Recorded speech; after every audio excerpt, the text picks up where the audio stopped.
Hello, I am Umama Dewan presenting the paper Teen Reproductive Health Information Seeking and Sharing Post-Roe written by myself, Cora, Sula and Nora McDonald.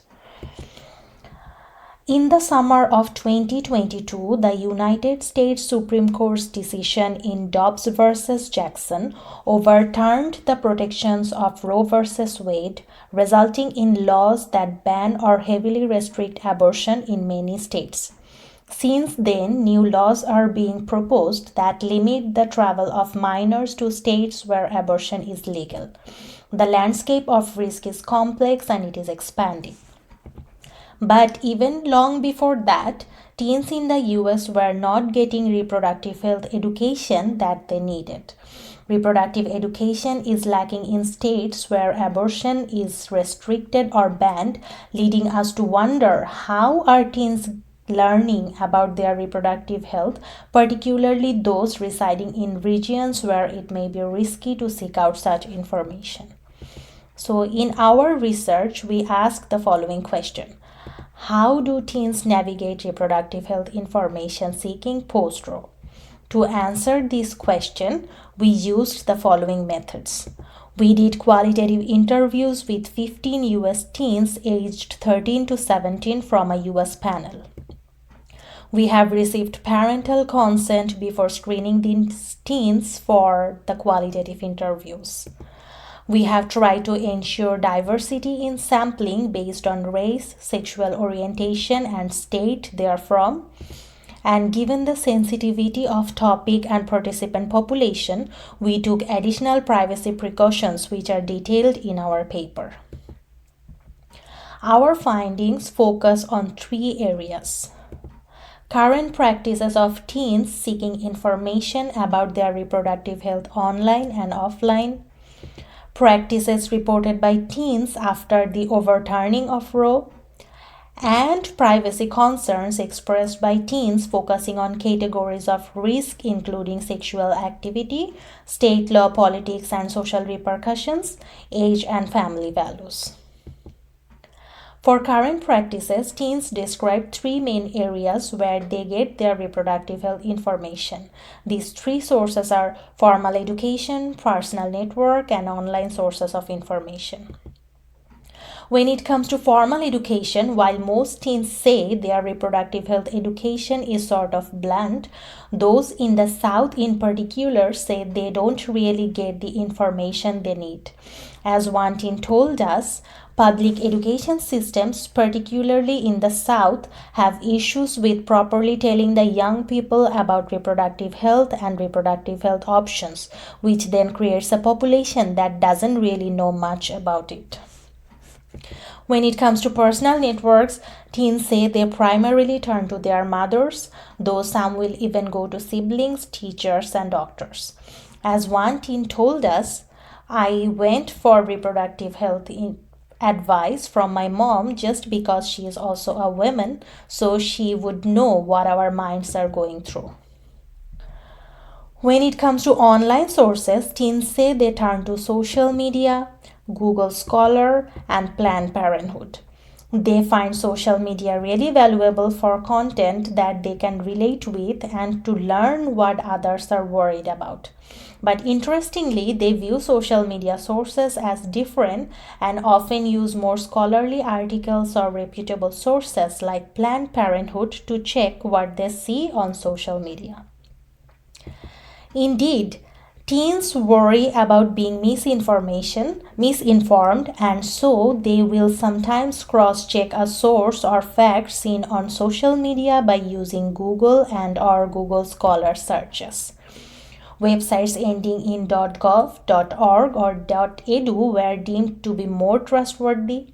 Asking for a second opinion from a parent or friend on a website is also mentioned. As one teen told us, most of the websites that show up first are most like trustworthy. They have the .com, .org, also the website name. Also, if the website has statistics. Sometimes I'll ask my parents if this website is good. Teens also make sure that the sources they find on Google Scholar are trustworthy by going through different articles on the same topic. As one teen participant told us, I would try to read more than like 4 or 5 articles on the same subject and see if they were contradicting each other and what the contradictions were to get a sense of what may not be true. One of the reasons why teens turn to social media is that they find it offers perspectives that are relevant to their particular identity. As one participant told us, information as it pertains to people of color, reputable sources may discuss topics like intrauterine devices, IUDs in short, based on scientific facts. But they may overlook crucial details such as the potential pain associated with them, so they would turn to social media to hear about individual experiences from POC. As per our participant, the process to insert IUDs can be incredibly painful, and it's something where a lot of women are not given any information. When it comes to Black or POC women, their pain is not treated as that important. When it comes to like which option is best for me, social media provides another perspective that's also really helpful. For post-Roe information seeking practices in general, teens say they worry about the information they find online being inaccurate. As one participant said, seeking out information about reproductive health after Dobbs made me more vigilant in making sure my sources were proper because there were people spreading misinformation. People were just kind of latching onto the first piece of information they heard about reproductive rights and spreading it to everyone else without doing research to make sure it was something true. In our analysis of information seeking and privacy practices post-Roe, we identified 3 categories of risks which are based on sexual activity, state law, politics and social repercussions, and age and family values. Those whose sexual activity made them feel more at risk about information seeking did in fact look into privacy policies of their period tracking app.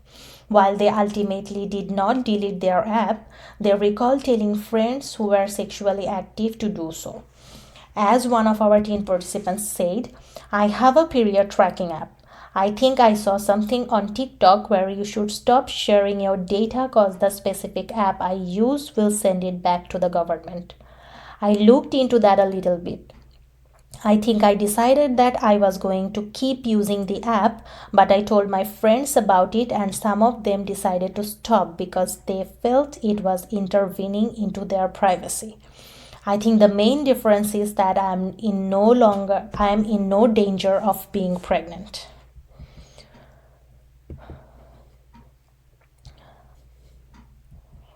Teens were also concerned about the laws in their state or the politics or social repercussions of their choices. One participant recalls people in their town getting doxxed.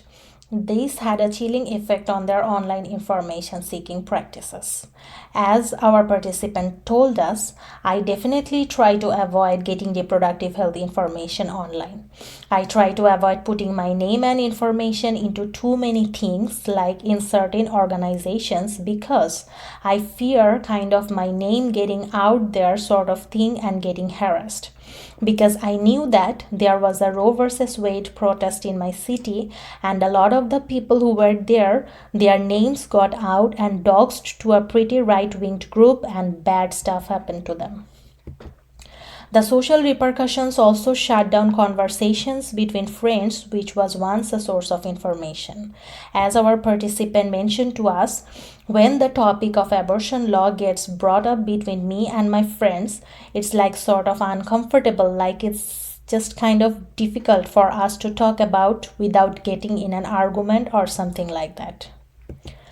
Finally, some of our participants, particularly those who were younger and whose opinions were not as formed, felt most comfortable defaulting to the beliefs and information from their parents.